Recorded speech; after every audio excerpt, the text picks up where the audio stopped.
The last two videos were filmed flying in and out of Clearwater Air Park.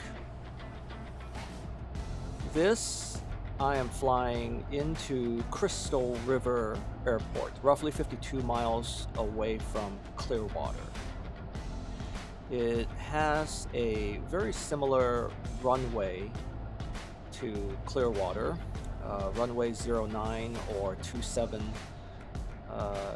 is roughly 4,500 feet long by 75 feet wide. They have another runway that runs north-south, which we seldom use.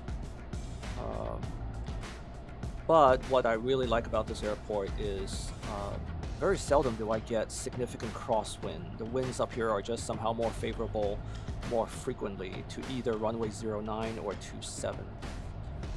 And there is none of the same surface friction issue, really. The trees aren't as a problem as Clearwater, so I really enjoy flying into this airport.